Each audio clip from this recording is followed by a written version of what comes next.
ارشاد فرمایا اللہ تعالی نے، اور جو عورتیں ایسی ہوں کہ تم کو ان کی بد دماغی کا اندیشہ ہو، یعنی بدکاری کا، تو ان کو پہلے زبانی سمجھا دو، اگر اس پر بھی نہ مانے تو ان کو لیٹنے کی جگہوں میں اکیلا چھوڑ دو، اگر پھر بھی نہ مانے تو ان کو مارو، اگر وہ تابع داری کرنے لگیں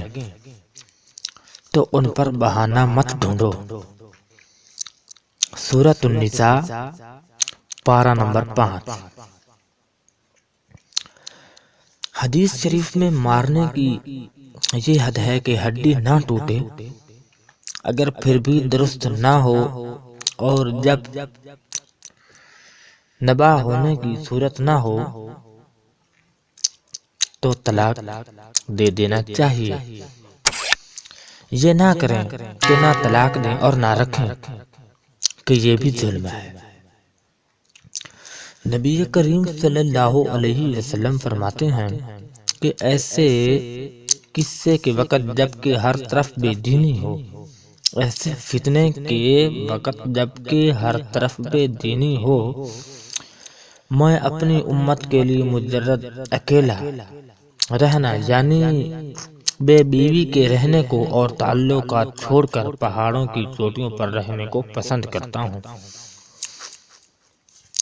حضرت عبداللہ بن مسعود رضی اللہ عنہ سے روایت ہے کہ رسول اللہ صلی اللہ علیہ وسلم نے فرمایا کہ لوگوں پر ایک ایسا زمانہ آئے گا کہ آدمی کی ہلاکت اس کی بیوی اور ماں باپ اور اولاد کے ہاتھوں ہوگی، کہ یہ لوگ اس شخص کو غریبی اور تنگ دستی کی وجہ سے تنگ اور شرمندہ کریں گے اور ایسی باتوں کو پسند کریں گے اور کہیں گے جن کو یہ نہ کر سکے گا، اور اگر ان کے کہنے میں آ کر ان برے کاموں میں پڑ گیا تو اس کا دین برباد ہو جائے گا۔